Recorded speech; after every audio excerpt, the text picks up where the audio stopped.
From the Home Slice News Center, this is the Daily Slice for Friday, June 7th of 2024. I'm Amy Rose, and this is what's going on.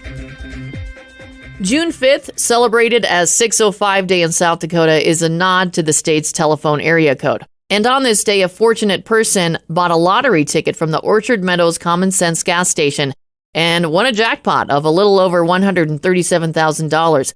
Located on Highway 44 just south of Elkvale Road, this gas station is one of the largest in the region. Some staff members were unaware of the big win and expressed their excitement upon learning that the winning ticket was sold at their station. Tribal nations have entered into a co-stewardship agreement with the Black Hills National Forest for the Pactola Visitor Center. Here's Gary Matthews with the story. 5 tribal nations have formally signed an agreement with the Black Hills National Forest for co-stewardship of the Pactola Visitor Center. Participating tribes include the Oglala, Cheyenne River, Rosebud, Standing Rock, and Crow Creek Sioux tribes.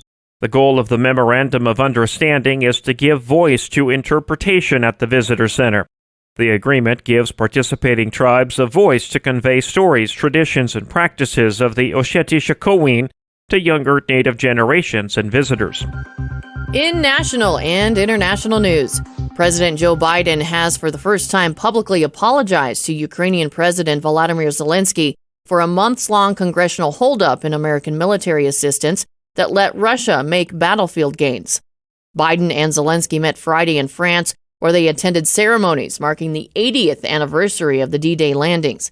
Biden told Zelensky he apologized to the Ukrainian people for the weeks of not knowing if more assistance would come, while Congress waited 6 months before sending him a $61 billion military aid package. The Democrat insists Americans stand by Ukraine.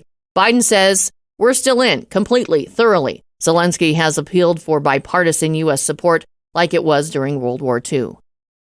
Prosecutors in Hunter Biden's criminal gun trial called a FBI forensic chemist examiner Jason Brewer, who tested a residue on the leather pouch that contained Hunter Biden's gun that came positive for cocaine.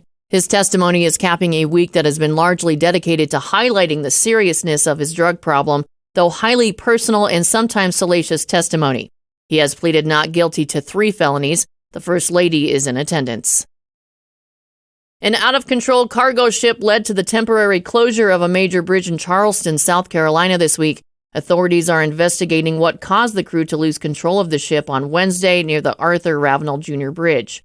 This incident occurred just over 2 months after the massive Dolly cargo ship lost power and crashed into Baltimore's Francis Scott Key Bridge, destroying the 1.6-mile span and killing 6 construction workers. Officials said the Port of Baltimore shipping channel could fully reopen this weekend after extensive debris removal efforts. The disaster has heightened scrutiny of aging infrastructure and the increasing size of cargo ships, raising concerns about the risk of bridge collapses across the U.S. Your weather forecast from the Home Slice Weather Center. High temperature will reach around 84 today. Tonight, temperatures will drop to a low of 54. That was your Daily Slice for Friday, June 7th of 2024. The Daily Slice is a production of Home Slice Media Group, hosted by Amy Rose with Gary Matthews, executive producer Mark Houston, engineered by Chris Jacquez. I'm Amy Rose. Have a great weekend.